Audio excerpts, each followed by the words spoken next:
Good morning, all of you. So now, firstly, I'll ask, is there any question which you want to ask? अभी तक हमने छोटी छोटी बातें कई सारी कवर कर ली हैं. जमीर, अभिनव, Prachi, Nitin is not there.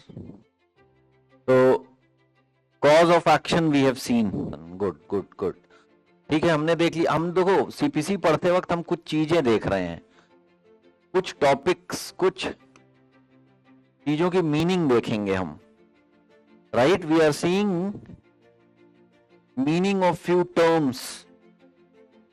कुछ टर्म्स की मीनिंग्स देख रहे हैं. राइट, जैसे हमने देखा कॉज ऑफ एक्शन. तो कॉज ऑफ एक्शन आपको पता है is a set of two facts. One, एक राइट है आपका, लीगल राइट, और उसका वायलेशन, तो आपका कॉज ऑफ एक्शन अराइज हो गया. ओके, नाउ सेकेंड,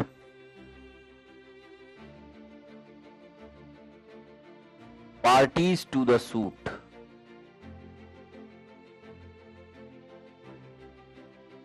ठीक, पार्टीज टू द सूट. ये सारे टर्म्स को जो हम देख लेंगे कि कौन कौन लोग पार्टीज होते हैं सिविल प्रोसीजर में, और क्या टाइटल क्या होता है, सब्जेक्ट मैटर क्या होता है, मैटर इन इशू क्या होता है, तो आपके लिए इजी हो जाएगा सारी चीजों को समझना. Right, okay, matter in issue क्या होता है, टाइटल क्या होता है, सब्जेक्ट मैटर क्या होता है, सूट प्रॉपर्टी कौन सी होती है, पार्टीज कौन कौन लोग होते हैं. तो आपको पता है पार्टीज कौन कौन होते हैं. In every suit we very well know that there has to be, Shivansh, हाँ, एक सूट में कितनी पार्टी होंगी? तो ठीक है, पार्टीज तो बहुत सारी, लेकिन एक दो साइड होंगे. ठीक, एक प्लेंटिफ वाला साइड, एक डिफेंडेंट वाला साइड. एक जो वाद लेके आएगा, एक जो उसको डिफेंड करेगा. सिंपल सी बात है. Right, okay. प्लेंटिफ कौन होता है? तो प्लेंट फाइल करता. प्लेंट तो बाद में फाइल करेगा, उससे पहले उसके साथ क्या होगा कि वो प्लेंटिफ बन जाएगा. प्लेंट तो वो फाइल करेगा बाद में, लेकिन उससे पहले कुछ होगा कि वो प्लेंटिफ बन जाएगा. हाँ, उसके राइट का वायलेशन होगा, पहले उसके राइट का वायलेशन होगा. The person who alleges that his cause of action has arisen will be the plaintiff. The person who alleges that his right has been violated by some other person will also be called as plaintiff. अभी तो मैं plaintiff बता रहा हूं, ध्यान से सुनिए. Now the person against whom the right or the cause of action is being alleged, against whom, तो वो कौन सा person हो जाएगा? Defendant. The person who is accused of violating other person's right will be called as, हाँ, ध्यान से समझो ना. देखो, पर्सन, मैं कह रहा हूं person who alleges his cause of action will be called as,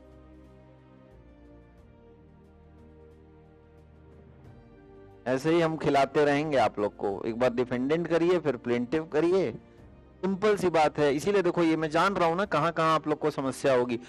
बहुत बेसिक सी चीज है ये. तो person who alleges his cause of action, तो कॉज ऑफ एक्शन ऑब्वियसली एलिज कौन करेगा? Plaintiff. Right, person who alleges his legal right, plaintiff अभी भी प्लेंटिफ ही है. अपना लीगल राइट वो एलिज कर रहा है कि भाई मेरी लीगल राइट है, उसको इन्फोर्स कराना है मुझे. Right, in the person who alleges against whom the right is being alleged, defendant, opposite party. Defendant जब भी आएगा ना तो अगेंस्ट वर्ड आ जाएगा, अगेंस्ट whom, राइट, और उसमें तो who is alleging the right, तो ऐसे हो जाएगा. तो इन केस ऑफ सूट देखो पार्टीज कौन कौन सी होती हैं, ये दिखता है आपको यहां पे, तो दिख रहा होगा. हाँ, तो एक हो जाएगा प्लेंटिफ.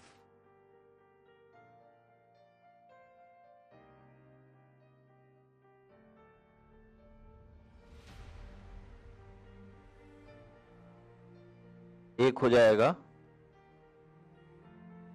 Defendant, right. प्लेंटिफ कौन होगा?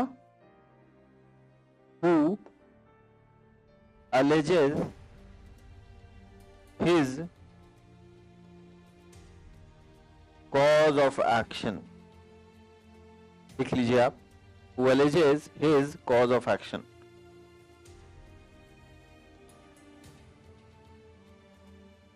who alleges his cause of action or his legal right, or his legal right।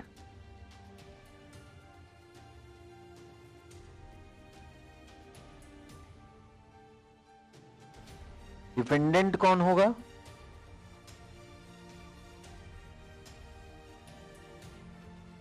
Against whom a person, या लिख लीजिए it is the opposite party, opposite party against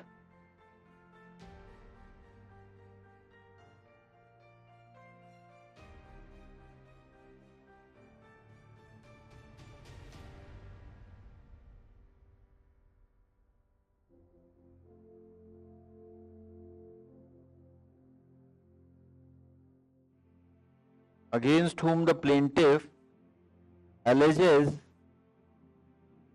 that he has a cause of action।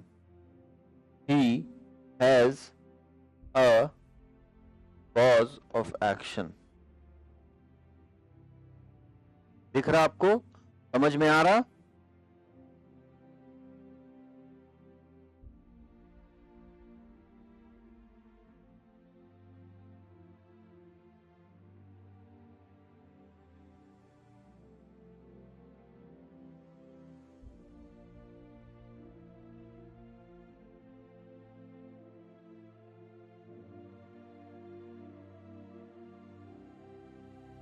ये हो गया plaintiff, ये हो गया defendant.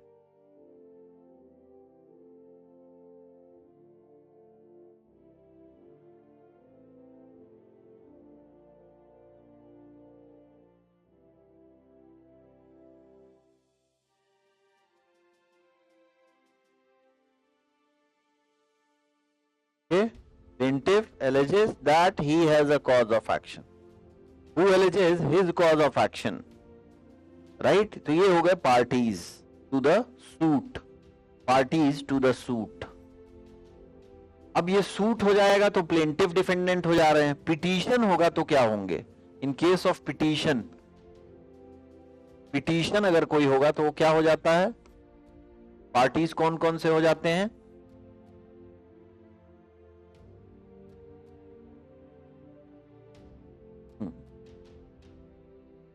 Petition criminal वाला होता है। कौन? हाँ, क्या कह रही प्राची? तो पिटीशन इन क्रिमिनल केसेस में फाइल होते हैं ना? नहीं, जरूरी नहीं है। पिटीशन तो याचिका होती है। हम बस पार्टीज जानना चाह रहे हैं। इसको देखो क्या कहते हैं हिंदी में? याचिका। याचिका आई क्यों नहीं है आप? अभी बाहर से समझ में आया क्या? यहाँ पे थे आधी साइकिल से करेंगे। चलो ठीक है, मैक्सिमम आप लोग आके क्लास करिए, ज्यादा अच्छा रहेगा। ठीक है, कोई बात नहीं। हाँ, जमीर, अभिनव, ओके। तो पिटीशन में आप लोग बता नहीं रहे who will be the parties. थोड़ा जल्दी जल्दी बताइए, who will be the parties. Accuse तो चलो वो तो क्रिमिनल लॉ की बात हो गई। वहां एक अक्यूज्ड होगा जो कि डिफेंस के साइड होगा, डिफेंस जिसके साइड होगा एक प्रोसिक्यूशन होगा। बट यहां पिटीशन में कौन होगा?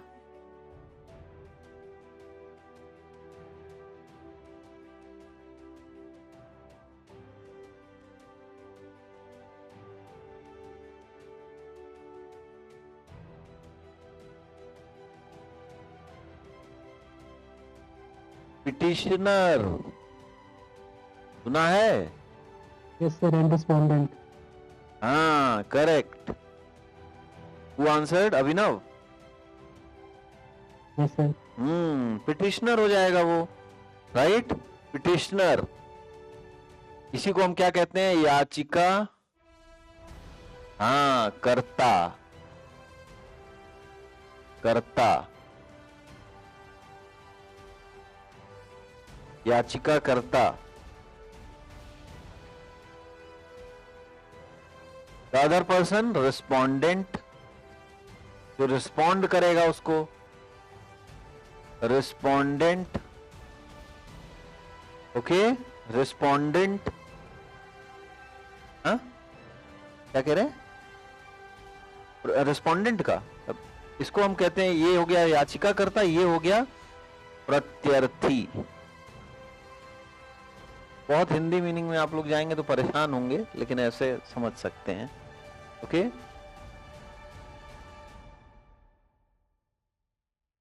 एप्लीकेंट, अरे ये पिटिशनर और रिस्पोंडेंट हो गए पिटिशनर के केस में।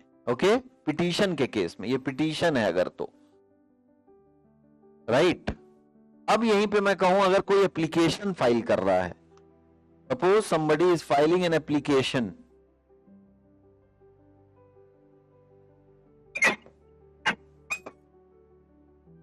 माइक बंद कर लो अपना।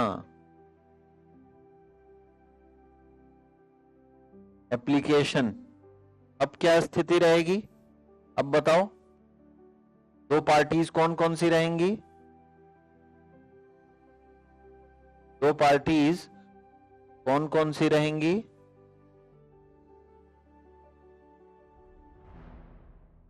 एप्लीकेंट होगा, एक एप्लीकेंट होगा, good, one who is filing the application. Okay, the other one, the other one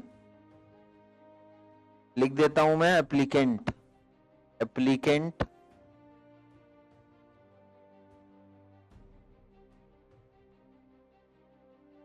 ये भी वही है, और ये कौन होगा?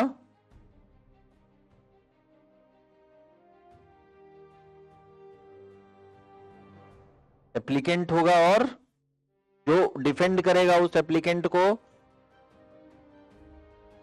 हाँ, again respondent, again respondent, again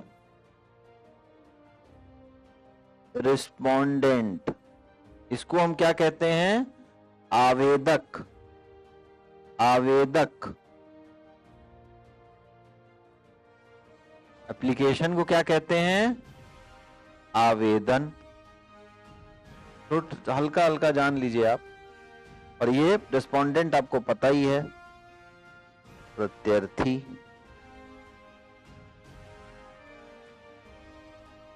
right. तो देखो, बस मैं ये बताना चाह रहा था, देखो हर जो भी आप प्रोसीडिंग्स स्टार्ट करेंगे कोर्ट में, there will be required two parties, दोनों ही साइड से, both the sides. In case of suit, it will be plaintiff and defendant. In case of petition, it will be petitioner and respondent.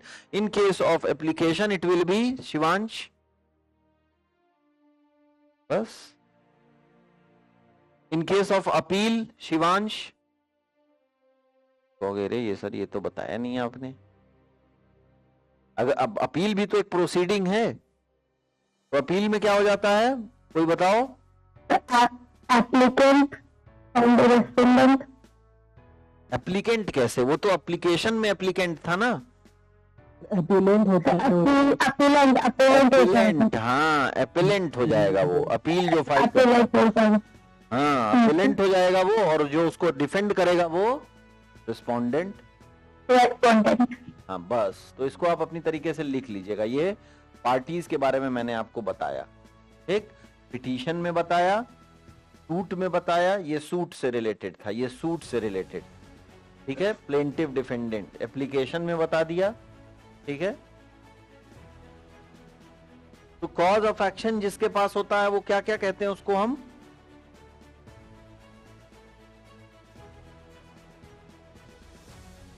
ठीक है, कुछ छूटा तो नहीं था? सबने सब कुछ लिख लिया था?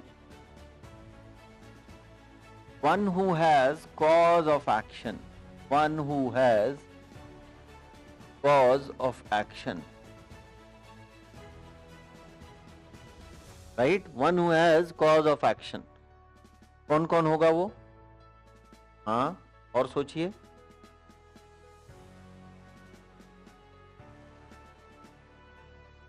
One who has cause of action.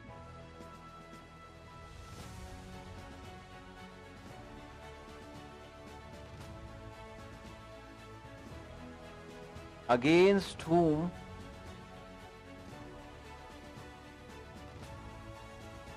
the cause of action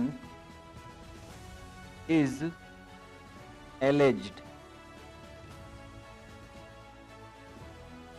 पहला हो गया प्लेंटिफ, आपने देखा. दूसरा हो गया, बताओ. अरे दूसरा अभी पढ़ा ना आपने, एप्लीकेंट भी तो हो सकता है. जैसे एप्लीकेंट, एप्लीकेंट, गुड. तीसरा petitioner, petitioner, पिटिशनर. इधर इसी तरीके से जिसके अगेंस्ट होगा तो पहला गुड. ये सब देखो, तरह तरह से मैं आपको एक ही चीज बता रहा हूं जिससे यहां सेट कर दूं मैं. मेरा ये टास्क है. बहुत जल्दी जल्दी इसीलिए नहीं भग रहा है, एक एक चीज धीरे धीरे और बहुत अच्छे से आपको समझाना है. ठीक, आपको समझना भी है. डिफेंडेंट. दूसरा हो गया रिस्पोंडेंट. रिस्पोंडेंट. तीसरा भी हो गया, वो भी रिस्पोंडेंट है. अपीलेंट होता तो भी रिस्पोंडेंट होता. ओके.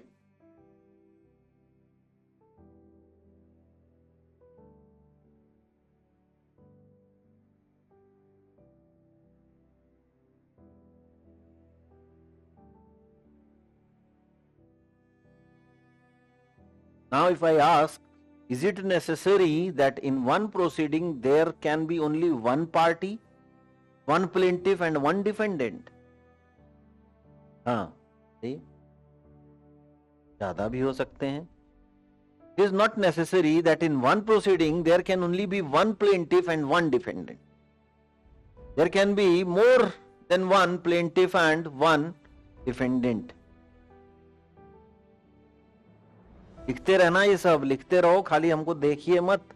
जो भी मैं बोल रहा हूं हम लोग सीपीसी के ही रिगार्डिंग बात कर रहे हैं. सब कुछ आपके लिए इंपॉर्टेंट है. खाली मैं जो लिख रहा हूं बोर्ड पे या जो मैं डिक्टेट करूंगा उसके अलावा जो मैं जितनी बातें बोल रहा हूं वो सब इंपॉर्टेंट है आपके लिए. देखो, जब पढ़ोगे, जब रिवाइज करोगे तो आपको कहानी की तरह समझ में आए, उसके लिए जरूरी है कि आप सब कुछ लिखे रहो. अभी जो मैंने बोला वो मैंने लिखा नहीं. There may be more than one plaintiff and one defendant. अब अचानक लिख दूंगा जॉइंडर ऑफ पार्टीज. आप कहेंगे ये क्या है? ऑर्डर 1 में है, बट आप कहानी के तौर पे लिखते रहोगे तो आपको लगेगा अच्छा ये कनेक्टेड है एक दूसरे से सब. Right? So there may be a case where there will be more than one plaintiff and one defendant. लिखते रहिए, लिख रहे हैं ना? There may be a case where there will be more than one plaintiff and one defendant.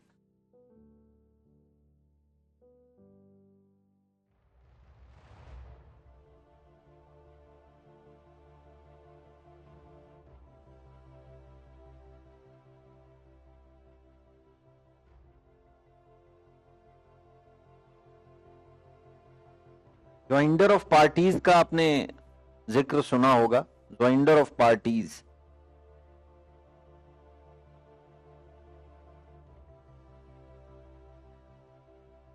a situation where two or more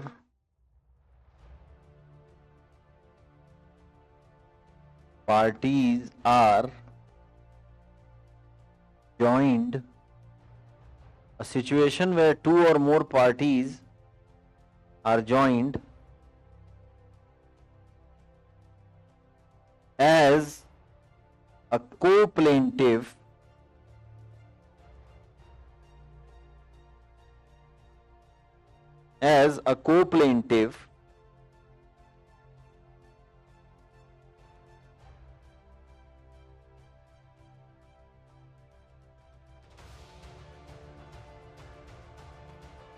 or as a co-defendants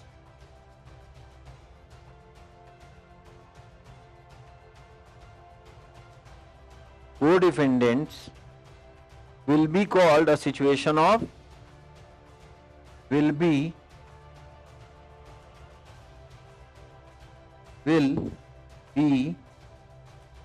called a situation of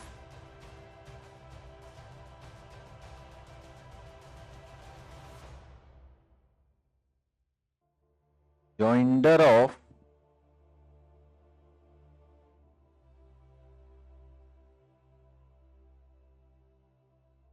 parties.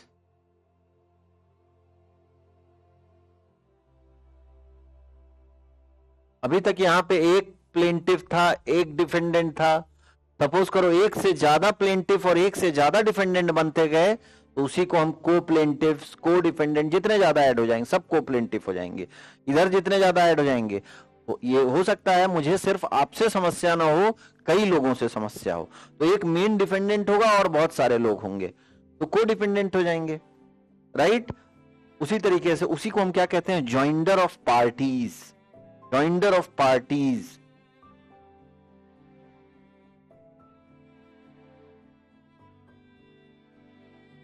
Joinder of parties लिख लिया। अब joinder of parties में सिर्फ क्या ये जरूरी है कि जॉइंडर ऑफ प्लेंटिफ ही हो?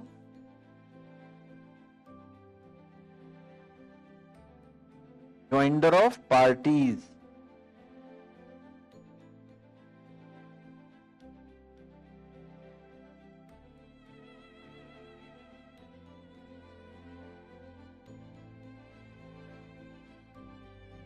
joinder of plaintiff, joinder of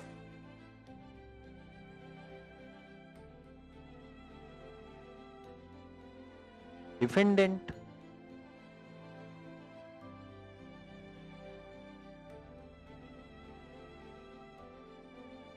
if more than one plaintiff, if more than one plaintiff, तो ये क्या कहलाता है, joinder of plaintiffs. Plaintiff if more than one defendant, ये क्या कहलाता है, बहुत बढ़िया, जॉइंडर ऑफ डिफेंडेंट्स। समझ में आ रहा सबको सब कुछ?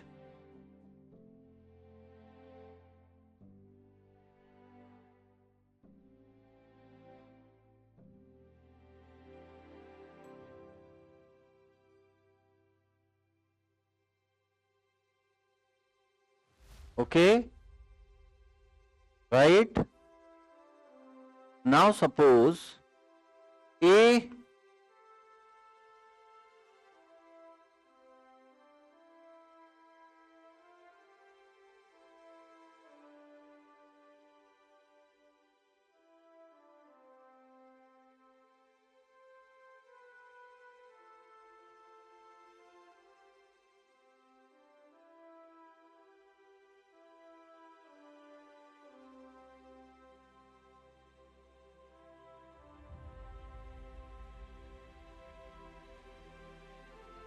hits B D, A hits B C,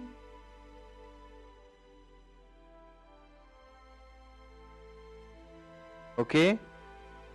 Now these two persons, who will be the defendant and who will be the plaintiff, tell me.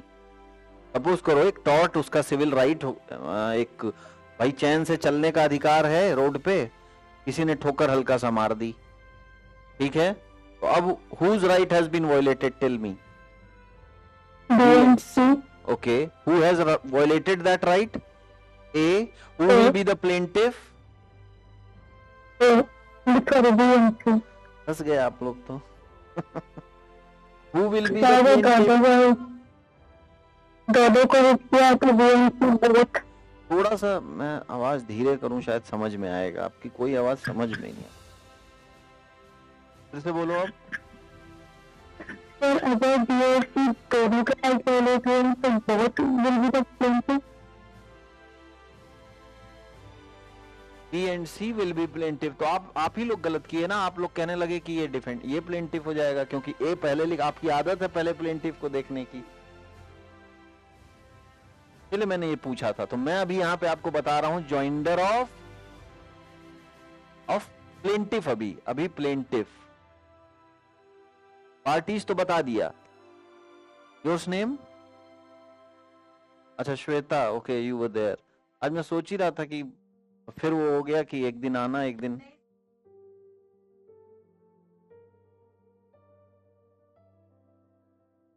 अरे क्या हो गया था?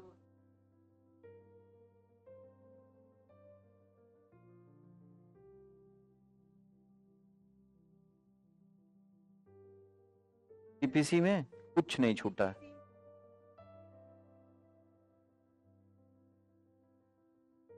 ठीक है ठीक है ठीक। अभी तो इसमें आपको कल समझ में आया था सब कुछ।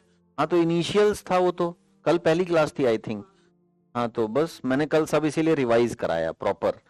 ठीक है, और भी आप चीजें देख लीजिएगा, कॉज ऑफ एक्शन वगैरह मैंने सब लिखवाया था, तो मिल जाएगा आपको। Right, purpose of CPC, CPC कैसे प्रोसीजरल है और सारे सब्सटैंटिव लॉस के साथ उसका क्या कॉम्प्लीमेंट है। राइट, तो वो सब मैंने बताया है। तो A hits B and C, A will be what? Defendant. Defendant हो गया यहां पे, और ये सूट। अब ऐसे सपोज करो ए हिट्स, ये मैंने लिखा है ए हिट्स बीसी। ठीक, BC will be plaintiff. So this is the situation of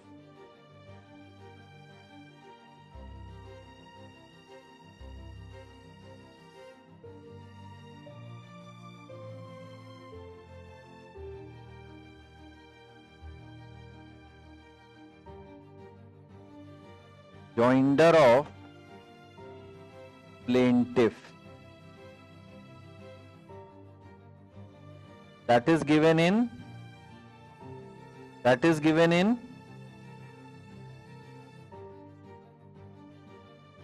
बताइए।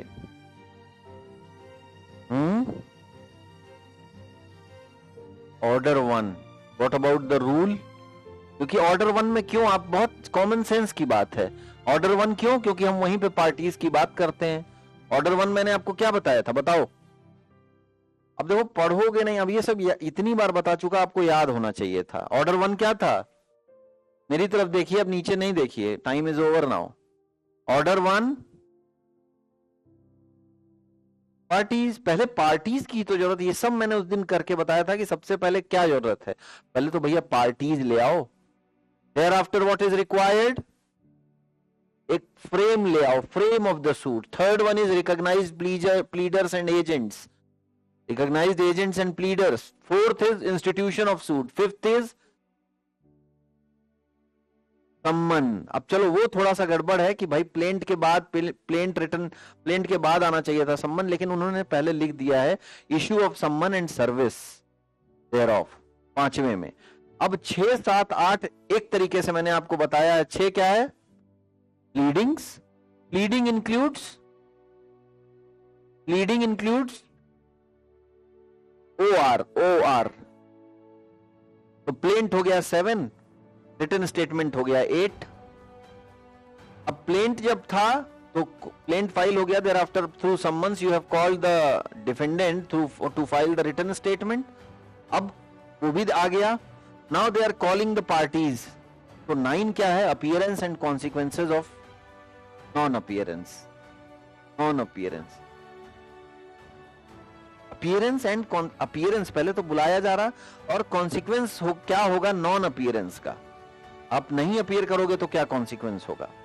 ठीक है, 9 हो गया। अब जो पार्टीज आई हैं उनका मुंह तो देखेंगे नहीं हम लोग, जज क्या करेगा, एग्जामिनेशन करेगा, सिंपल। तो कैसे कहानी की तरह है सब कुछ, आपको कुछ रटना नहीं है, और रटोगे नहीं, ध्यान से सुनोगे तो क्या होगा, ऐसे ही फिर मैं पूछूंगा 5 दिन बाद, फिर नील बटे सन्नाटा। तो इसलिए आपको क्या करना है, तो अब जब सब कुछ समझ रहोगे तो अपने आप आंसर करोगे। पहले पार्टीज है, ठीक है, अब एग्जामिनेशन हो गया, देन अब मैंने आपको सीधे बताया था कि सीधे आप क्या सोचेंगे कि सेटलमेंट ऑफ इश्यूज करना है मुझे कोर्ट को। तो सेटलमेंट ऑफ इश्यूज के लिए बहुत सारी चीजें जरूरत हैं, जो कि 10 में एग्जामिनेशन ऑफ पार्टीज हो ही रही है। उसी में एडीआर प्रोसेस भी है 10 में, कल बताया था। एडीआर मतलब कि ऑल्टरनेटिव डिस्प्यूट रेजोल्यूशन।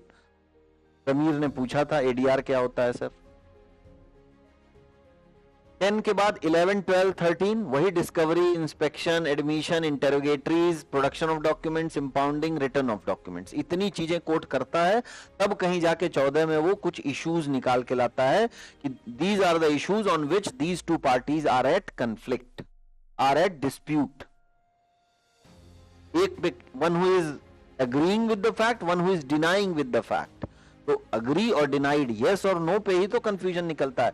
सब लोग यस यस ही कहेंगे तो फिर कहां कंफ्यूजन है, सब लोग नो नो ही कहेंगे तो कहां कंफ्यूजन है। एक आदमी यस कह रहा है कि ये राइट था, एक कह रहा नहीं था, तो वहां पे डिस्प्यूट हो गया, that will be one issue.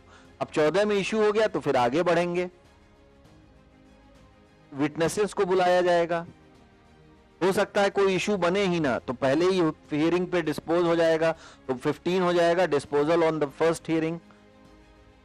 16 में विटनेसेस आ गए, 17 में एक आध एडजर्नमेंट हो गया, 18 में जजमेंट डिक्री होगी, 18 में विटनेसेस आए हैं तो उनको भी एग्जामिन करोगे। हियरिंग ऑफ द सूट चलेगी, फाइनल ट्रायल मतलब। उसके बाद 20 में आपकी डिक्री वगैरह हो गई, 21 में एग्जीक्यूशन हो गया, खत्म। बार बार आपको मैं बता रहा हूं, बार बार बता रहा हूं ये सब। मैं अब ये तो प्रोसेस, अब मैं थक नहीं रहा हूं, ये नहीं सोचना कि अब ऐसे आगे नहीं करूंगा, कोई बात नहीं। लेकिन आप ये मत सोचिए अरे ये तो कह रहे हैं करेंगे तो इनसे करवाते ही रहो, फिर ये ऐसे ही 1 महीने बाद भी ऐसे ही ऑर्डर याद कराएंगे बैठ के। ये हो गया जॉइंडर ऑफ प्लेंटिफ, राइट। तो अब ये क्या हो गया, ऑर्डर 1 रूल 1। ऑर्डर 1 रूल 1 क्या बात करता है, जॉइंडर ऑफ प्लेंटिफ्स। अब यहां पे क्या हुआ, क्यों जॉइंडर ऑफ प्लेंटिफ्स है, क्यों जॉइंडर ऑफ प्लेंटिफ्स है, because B and C have joined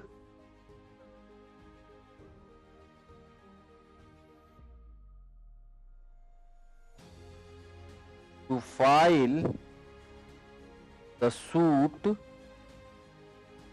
against A, जो कि डिफेंडेंट।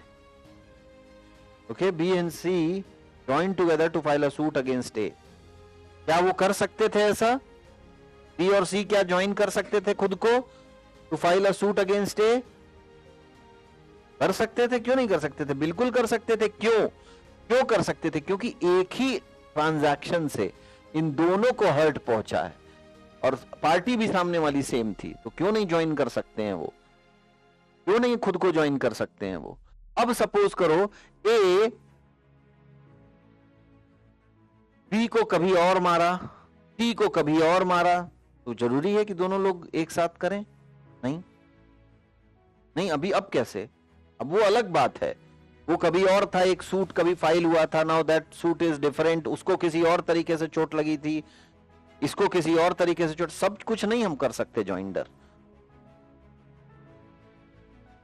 क्या मुद्दा क्या है वही, हाँ मैं वही बताना चाह रहा हूं। अब ये भी हो सकता है कि बी और सी एक प्रोसेस को ट्रांजैक्शन देखना होगा, ए कभी किसी बी को मारा था, ऐसा थोड़ी है कि एक आदमी का एक ही सूट चल रहा होगा, एक आदमी का कोई भी डिफरेंट प्रॉपर्टी से रिलेटेड सूट होगा, ठीक, एक आदमी का कुछ और सूट होगा, तो वहां हम ज्वाइन थोड़ी कर सकते हैं, भले वो बी के अगेंस्ट है या सी के अगेंस्ट हो तो लो हम ज्वाइन करते नहीं। ए जा रहा था, एक प्रोसेस में उसने बी को मारा, फिर सी को भी मार दिया, तब वहां पे ज्वाइन कर सकते हैं। There has to be some, अब बताऊंगा, सब आपके बेयर एक्ट में ही है, ठीक है। There has to be some connecting link, okay. B और सी ने अपने आप को ज्वाइन कर लिया, देखिए, तो जॉइंडर ऑफ प्लेंटिव्स हो गया, ऑर्डर 1 रूल 1, ठीक है। ये कर लिया आपने, लिख लिया, लिख रहे, लिख लो।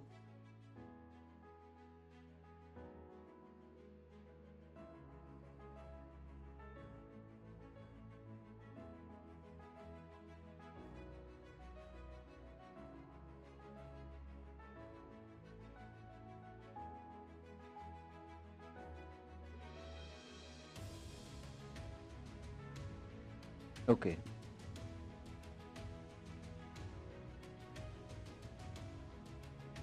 A and B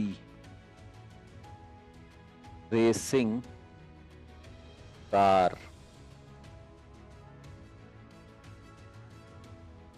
B, C,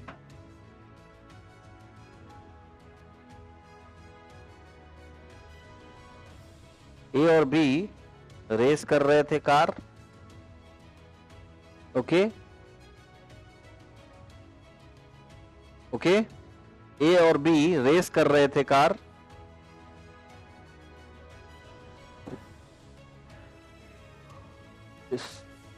कैसे ना लिख के आप ऐसे लिखिए,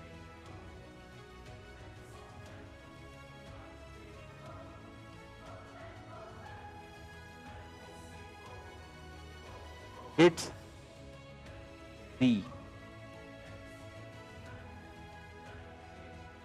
hits C,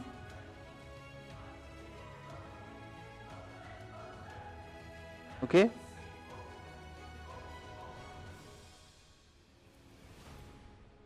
Now who is the plaintiff, who is the defendant?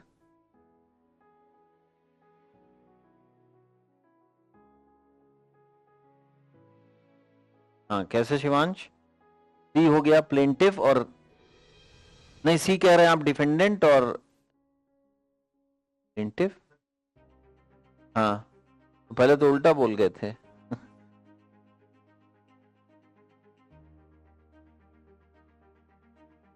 कौन?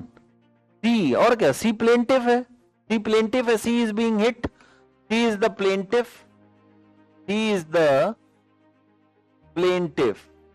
आप लोग क्यों कंफ्यूज हो ही रहे हैं? तो डाउट में हम क्यों डाल रहे हैं? क्यों? तो तुम, हम कभी भी डाउट में डालेंगे तो डाउट में थोड़ी हो जाओगे। आपको इसीलिए तो क्लैरिटी लानी है कि कोई चीज अगर घुमा के पूछ दी जाए तो आप फिर, अरे एकदम सीधी सी बात है। अब देखो क्या मैं बताना चाह रहा हूं कि वहां पे, यहां क्या था, ए बी सी को मार रहा था, तो बी सी प्लेंटिव थे और ए डिफेंडेंट था, सिंपल। तो बी सी ज्वाइन कर लिए अपने आप को, ज्वाइंडर ऑफ प्लेंटिव हो गया। अब डिफेंडेंट ज्वाइन कराना है तो दो लोग किसी एक को मारेंगे, यहां एक किसी दो को मार रहा था, सिंपल। आपको ही बनाना होता है एग्जाम्पल, ये सब मैं एग्जाम्पल बना रहा हूं, आपको भी बनाना होता तो शायद आप भी ऐसे ही बनाते। अब ए और बी ने रेसिंग कार के थ्रू रेस कर रहे थे दोनों, सी को मार दिया। अब सी के पास तो दो आदमी है ना जिनके अगेंस्ट उसको सूट फाइल करना है। कौन है वो? A and B. कौन? A and B, right, A and B.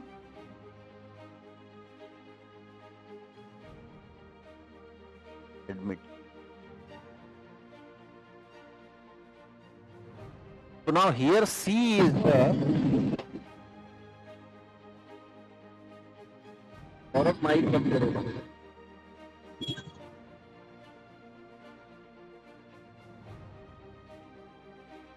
C will be the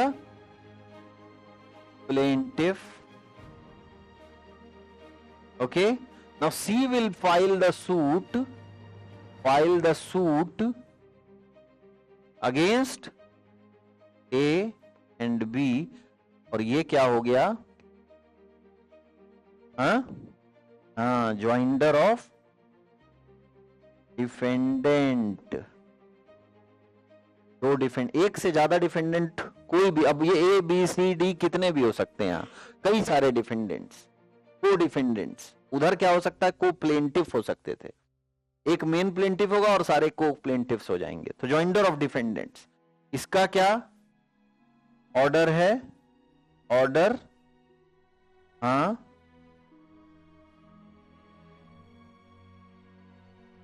अब ये सब भूलो मत, भूलना नहीं, ये सब मैं बार बार बता रहा हूं। ऑर्डर 1 रूल 3, ऑर्डर 1 रूल 3,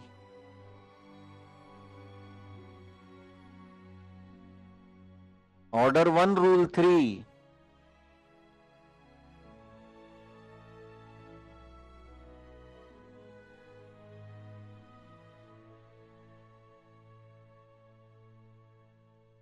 आप एक बार खुद से पढ़ लीजिए, ऑर्डर 1 रूल 1 और order 1 rule 3।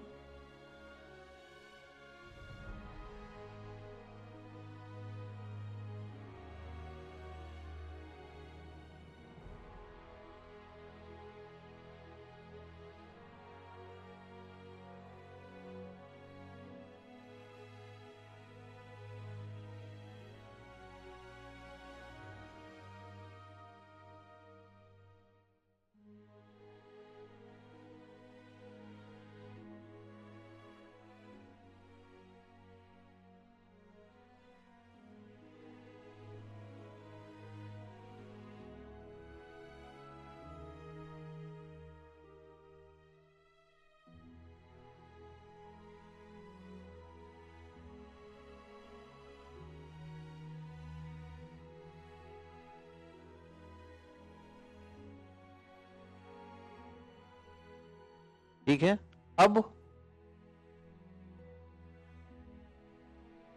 Joinder of parties आपको समझ में आ गया, जो कि जॉइंट,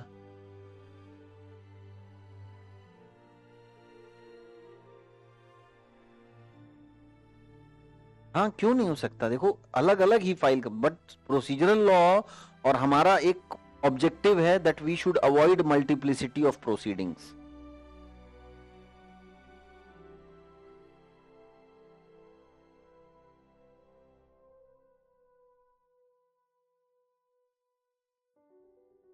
कोर्ट नहीं, कोर्ट कहेगा अरे ये क्यों अलग अलग फाइल कर रहे हो, कंबाइन कर देगा कोर्ट खुद।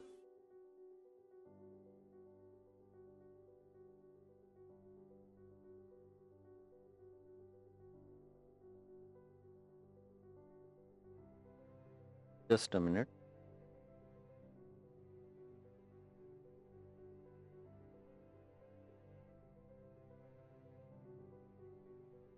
Yes, once read it once. Who may be joined as plaintiffs? All person may be joined in one suit as plaintiffs. Where? अब देखो आप कह रही थी ना कि सर सारे ही केस में तब तो ज्वाइन कर दो, कभी भी वन और the same thing, it is the same thing that you have to, you can join each and every parties. But नहीं, लिख रहा है ऑल पर्सन्स में be joined in one suit as plaintiffs. Where? अब ये दो बातें ए और बी, ए और बी जब होंगी तभी हम ज्वाइन कर पाएंगे एज अ प्लेंटिफ दो लोगों को। कब? Where any right to relief in respect of और arising out of the same act. हाँ,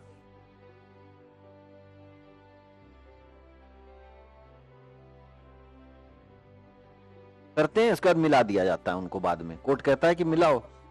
हाँ हाँ हाँ, या तो वो खुद से मिला दें, खुद से वो ज्वाइंट कर दें, या फिर कोर्ट कहेगी कि इसको मिलाओ, क्यों हम हमारा टाइम अननेसेसरी खराब कर रहे हो। अब इस सूट में, इस पर्टिकुलर सूट में A hits B and C, B and C were the plaintiff.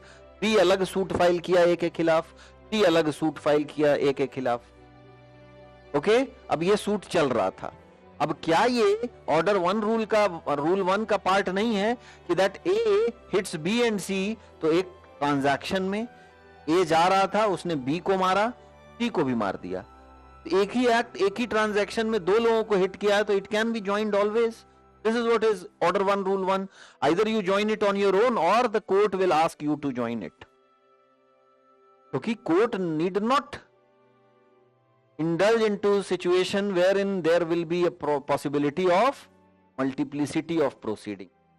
They have to avoid this. हर समय ये कोशिश रहेगी, क्योंकि unnecessary time, energy सब डिले होगा। और जब हम दो लोगों को एक साथ सुन सकते हैं और ऐसी स्थिति है और कोड भी ऐसा हमें स्थिति प्रदान करता है, ऐसी सिचुएशन देता है wherein you can join two persons as co-plaintiffs. So why will not you join? Yes, obviously you will join. So they are saying any right to relief in respect of or arising out of same act or transaction or series of acts or transaction is alleged to exist in such persons whether jointly, severally or in alternative. तो अलग अलग भी file कर सकते हैं, लेकिन court कहेगा नहीं, एक साथ फाइल करो, तभी एक फायदा होगा, तभी प्रॉफिट होगा, बेनिफिशियल होगा. ओके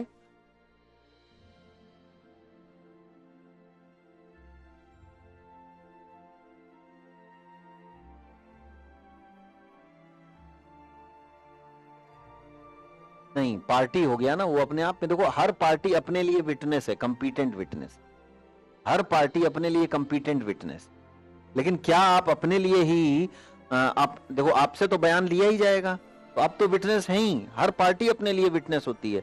आप सीआरपीसी में 315 पढ़े हैं, accused to be the competent witness. मतलब जो पार्टी है अक्यूज्ड, तो अब वो तो सीआरपीसी की बात होगी, सीपीसी में भी हर पार्टी अपने लिए बयान तो देगी ना, तो वो कंपीटेंट विटनेस है.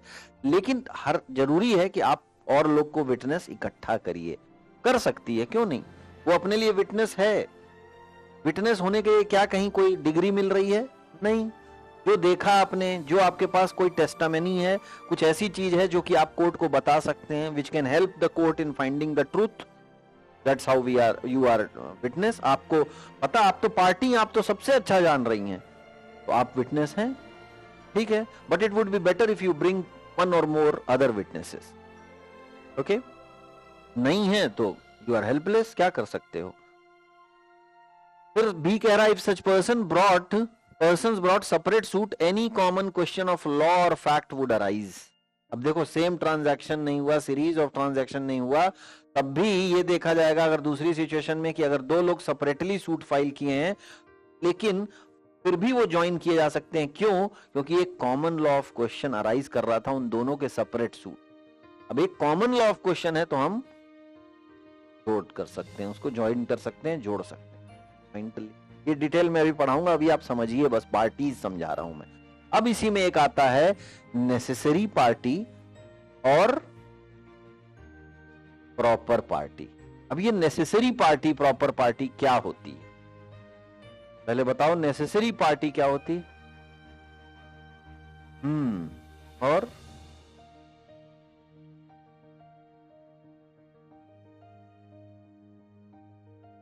नेसेसरी पार्टी वो होती है जिसके अगेंस्ट हम जो भी रिलीफ है वो हम क्लेम करते हैं. फिर से बोलो अभिनव, क्या? सर, नेसेसरी पार्टीज वो पार्टीज होती है जिनके अगेंस्ट हम जो हमारे रिलीफ है वो हम क्लेम करते हैं कोर्ट पे. जो भी हम रिलीफ क्लेम करते हैं कोर्ट पे, जिनके अगेंस्ट, वो नेसेसरी पार्टी होती है. Yes sir. चलिए देख रहे हैं.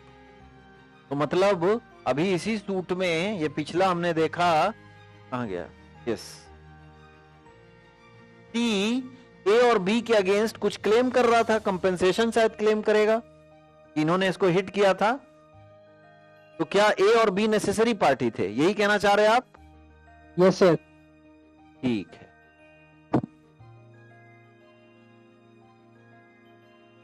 और बताओ. तो अब यही ना आप लोग से पूछ रहा हूं, पहले आप लोग आंसर कर लिए, फिर मैं बताऊं.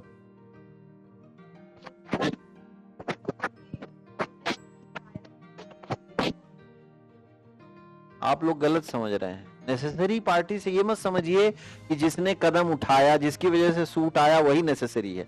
अरे जिसके अगेंस्ट किया गया वो भी तो नेसेसरी है. जिसने सबसे पहले रॉन्ग कमिट किया हो गया वो भी नेसेसरी है.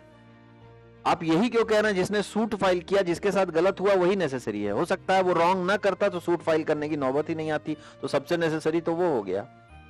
ये मुद्दा ही नहीं है, आप लोग गलत दिशा में हैं. नेसेसरी पार्टी वो है जिसके बिना सूट का फाइनल डिस्पोजल हो ही नहीं सकता, चाहे वो कोई हो, आइदर प्लेंटिफ और द डिफेंडेंट, कोई भी हो सकता है. नेसेसरी पार्टी वो है जिसके बिना इफेक्टिव डिस्पोजल सूट का नहीं हो सकता है, जिसको कि अगर आप इस सूट में नहीं लाए ये सूट डिसाइड नहीं होगा फाइनल। क्यों? अब सपोज करो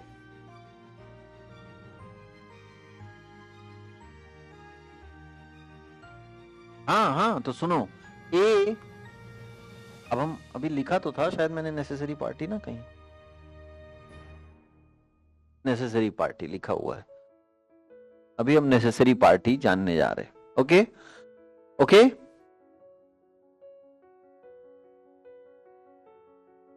अब सपोज करो एक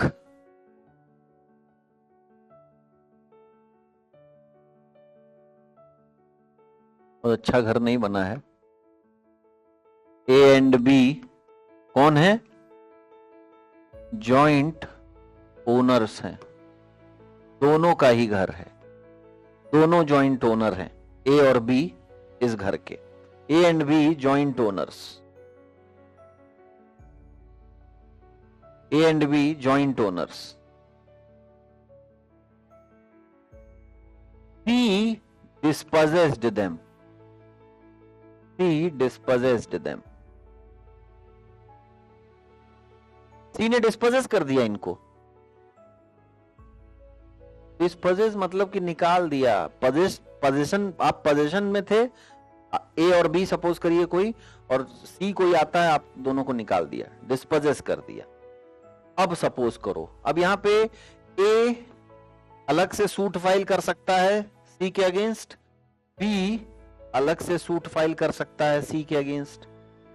ध्यान से समझिए, अब जब ए अलग से सूट फाइल किया सी के अगेंस्ट, तो कोर्ट पूछेगा ना कि अच्छा तुम अपनी प्रॉपर्टी, अच्छा कौन सी है आपकी, कहां से बेदखल किया गया? इस प्रॉपर्टी से। साहब ये वो प्रॉपर्टी है।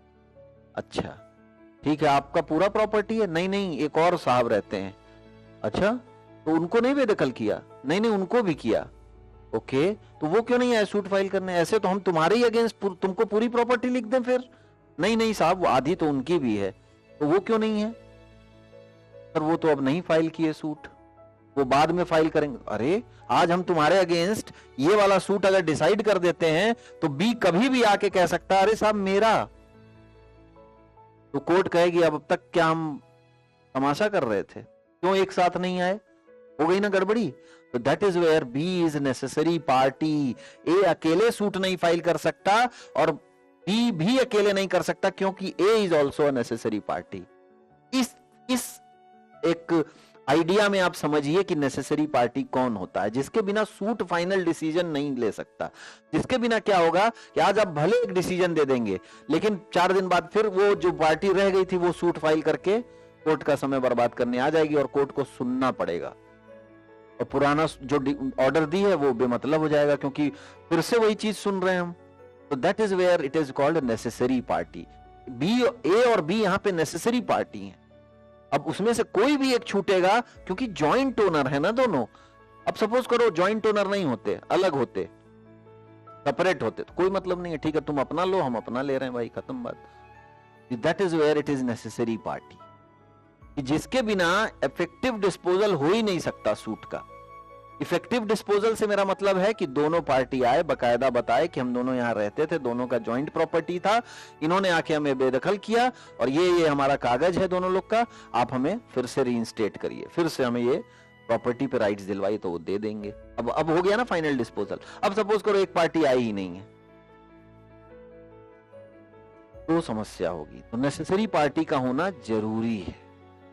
उसी तरीके से एक होती है प्रॉपर पार्टी। अब नेसेसरी और प्रॉपर में आप समझ रहे होंगे डिफरेंस। नेसेसरी मतलब अत्यधिक आवश्यक कोई पार्टी, सबसे जरूरी पार्टी, मतलब सबसे जरूरी नहीं, उसका रहना जरूरी है। प्रॉपर पार्टी मतलब है तो भी ठीक है, नहीं है तो भी ठीक है। सपोज करो मैं, अब ध्यान से समझिएगा, अब नेसेसरी पार्टी मैंने आपको ये बता दिया, प्रॉपर पार्टी बता रहा हूं। ये सब थोड़ा कृपया करके लिखते बनाते जाइए। बार बार आप लोग से कहता हूं मैं, हर चीज मैं या तो समझा पाऊंगा आप लोग को या आपकी कॉपी भर पाऊंगा मैं। अब आप अगर मेरी हेल्प करेंगे तो बहुत अच्छे से समझाऊंगा, बहुत सारे एग्जाम्पल ले लेके समझाऊंगा। और आप चाहेंगे कि पहले एक बार समझा दूं फिर उसी को मैं दोबारा तरीके से लिखवाऊं, तो वो नहीं होगा। लेकिन मैं हाँ सारी चीजें लिखवाऊंगा भी, लेकिन ये सब लिखते, ये एग्जाम्पल कितना इंपॉर्टेंट है। हाँ अब बताओ, अब खाली मैं लिखवाता रहूं, आप लिख के अपना घर चले गए, खत्म, खोल रहे हैं कुछ समझ में नहीं आ रहा। तो इसलिए ये एग्जाम्पल्स आपके लिए बहुत इंपॉर्टेंट हैं, ये आपको समझना होगा। नाउ प्रॉपर पार्टी क्या है, जल्दी से टाइम हो गया है तो मैं आपको जल्दी से प्रॉपर पार्टी एक बार समझा देता हूं। प्रॉपर पार्टी क्या है? प्रॉपर पार्टी बताओ कोई एग्जांपल। हाँ कहां प्रैक्टिस करती हैं आप अभी?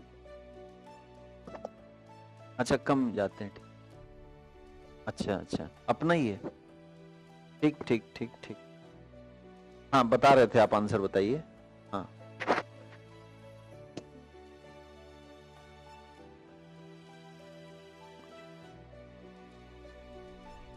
ठीक है बिल्कुल सही। हाँ प्रॉपर पार्टी जिससे कोई इफेक्ट, सूट पे कोई बहुत फर्क नहीं पड़ने वाला है। सपोज करो मैं यहाँ टेनेंट हूं, रेंट पे रहता हूं, और एक लैंडलॉर्ड होगा भाई, तो लैंडलॉर्ड क्या मुझे निकाल सकता है कभी भी?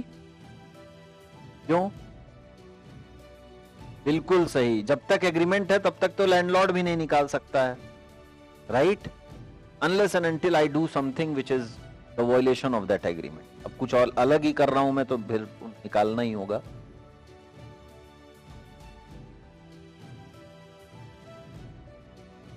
सपोज करो कोई थर्ड पर्सन मुझे निकालने लगा, लैंडलॉर्ड नहीं, थर्ड पर्सन, तो मैं उसके खिलाफ सूट फाइल कर सकता हूं ना। सपोज करो ये प्रॉपर पार्टी वाला एग्जाम्पल है, एक है टेनेंट, एक है लैंडलॉर्ड, टीएल लिख दिया मैंने, दिख रहा होगा आपको, ठीक है। टेनेंट को किसने निकाला? नहीं लैंडलॉर्ड नहीं, ए ने, ए डिस्पोजेस्ड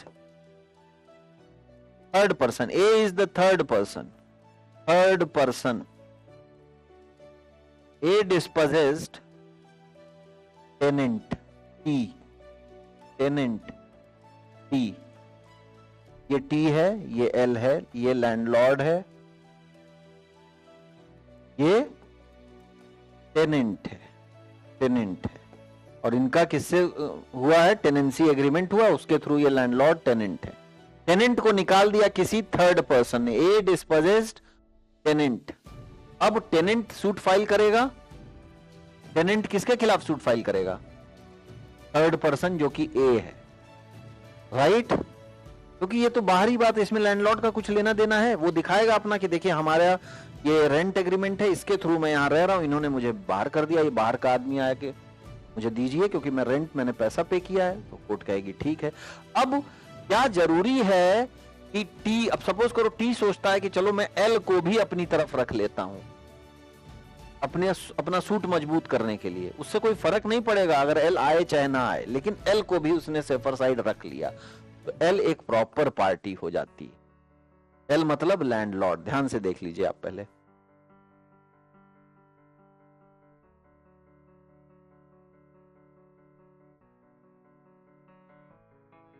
ठीक है? हम्म हम्म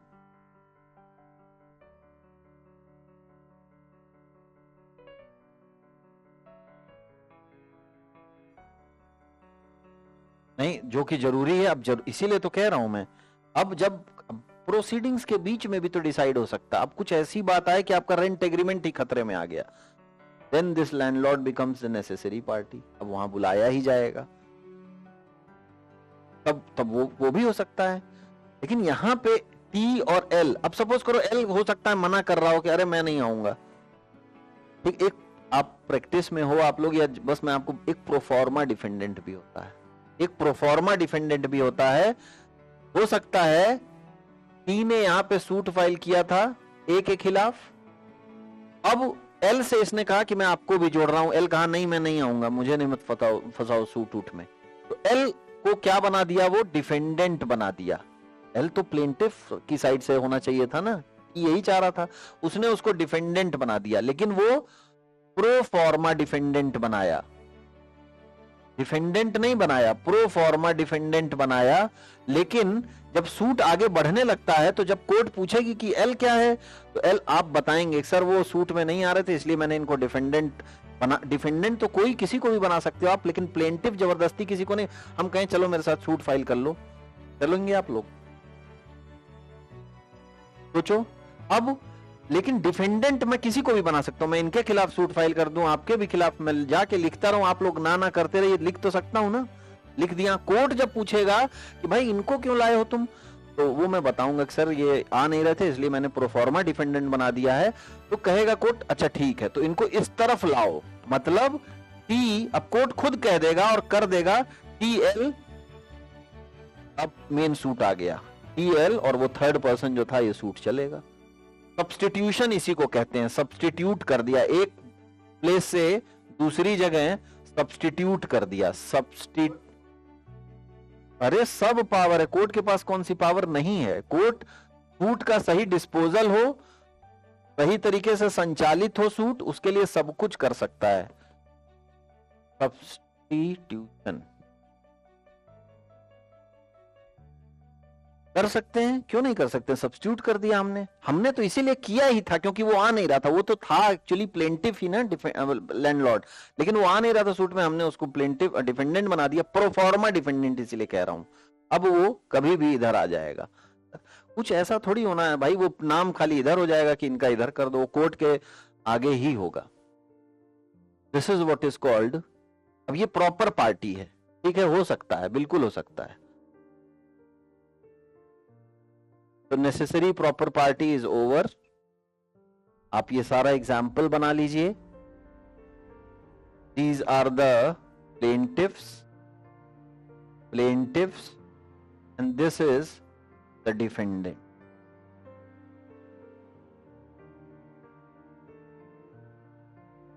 मेन डिफेंडेंट था ये। पिछला वाला बना लिए थे, दिखा दूं? आप पहले इसको बना लो फिर मैं पिछले भी, वो लोग नहीं लिख पाए। तो सब कुछ रिवाइज करते रहो, देखो सब कुछ रिवाइज करते रहना है। आप पहले लिख लो। सर एक चीज है,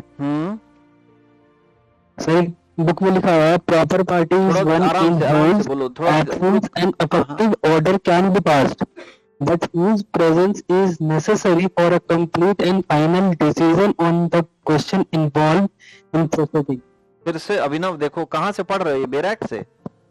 नो सर, ये तकवानी। कहां से? तकवानी। समझ नहीं आ रहा, क्या बोल रहे? सर तकवानी। अच्छा टकवानी से, हाँ बोलो क्या बोल रहे? सर लिखा इसमें proper party is one in whose absence an effective order can be passed but whose presence is necessary for a complete and final decision in question involved in the proceeding। Sir ये कह रहा है ये proper party वो parties है जिसका absence अगर presence ना भी हो तो भी इफेक्टिव ऑर्डर पास किया जा सकता है कोर्ट से, और उसका प्रेजेंस रहना बहुत जरूरी है ताकि कंप्लीट और फाइनल डिसीजन आ सके।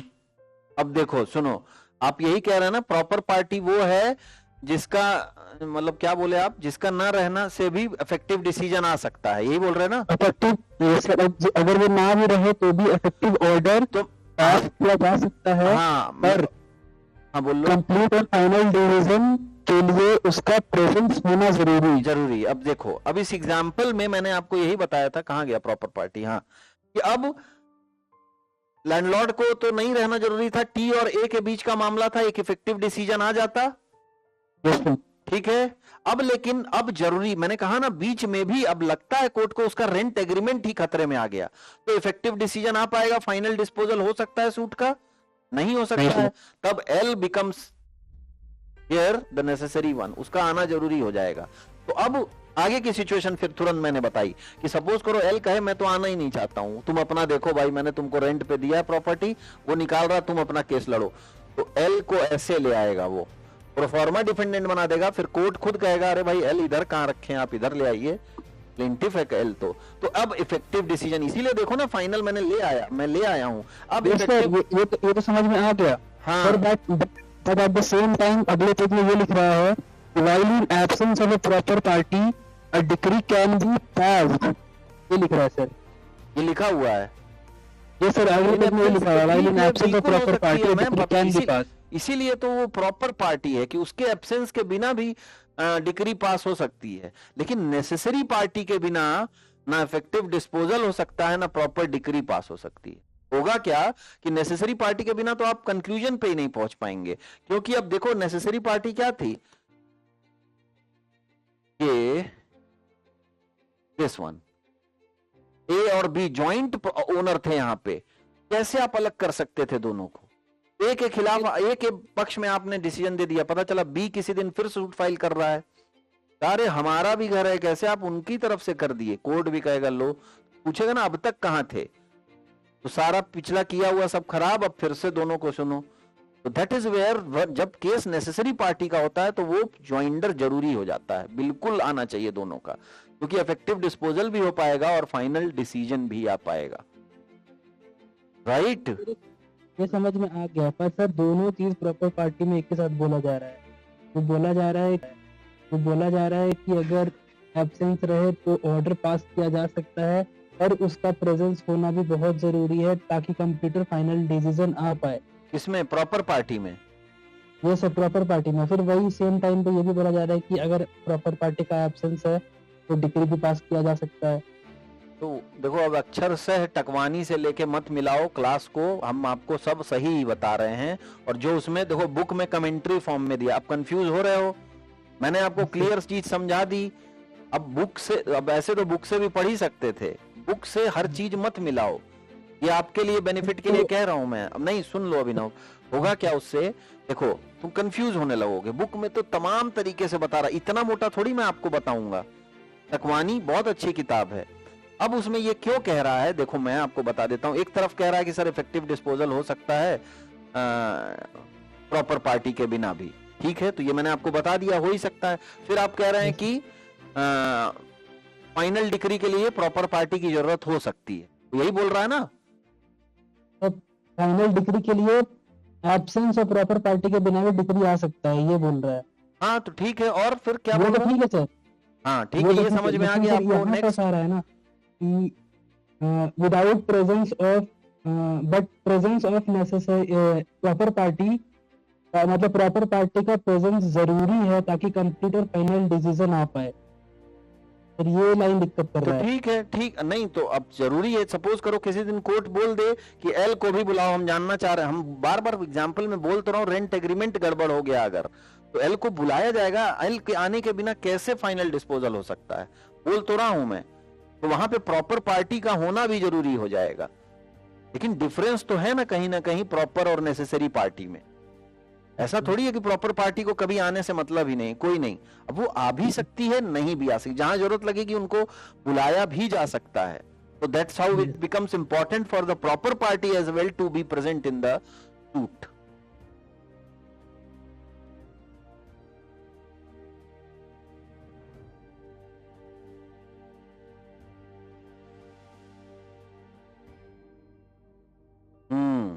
वो नेसेसरी पार्टी होती है जिसके बिना राइट्स ही नहीं फाइनल हो सकते, ऑटोमेटिक नेसेसरी पार्टी है वो।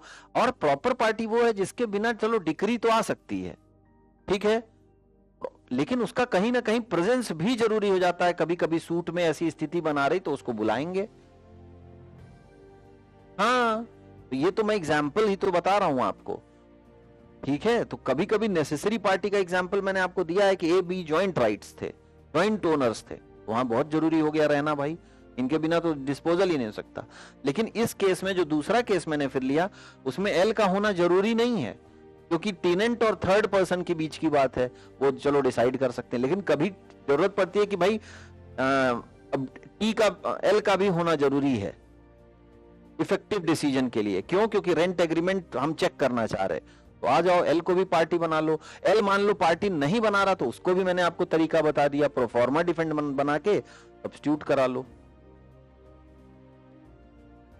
आप ऑर्डर 1 थोड़ा पढ़िए और बेयर एक्ट को अपनी मदर एक्ट बनाइए, बेयर एक्ट को आप मेन एक्ट बनाइए, मेन बुक, ठीक। और सब तो मैं आपको यहां समझा ही रहा हूं, बुक पढ़ने से मना नहीं कर रहा हूं, right? Is it fine? Abhinav yes sir, yes sir. Okay ना? थोड़ा आते sir. भी रहो, अभी तक आप ही हैं शायद जिसको मैंने देखा नहीं है। सर आऊंगा कल सुबह। हाँ ठीक है, ठीक है। जमीर से मिल चुका हूँ, प्राची लोग आ चुके हैं, आप लोग भी आ चुके हैं। नितिन आना बंद कर दिया। न्यू स्टूडेंट नहीं, 1-2 दिन आया, फिर वो शाम का ही तो है शायद, नहीं सुबह का है। ठीक है, वो हो सकता है क्लास में हो। Okay then, that is it for. Okay, welcome. Thank you sir. Okay okay, thank you.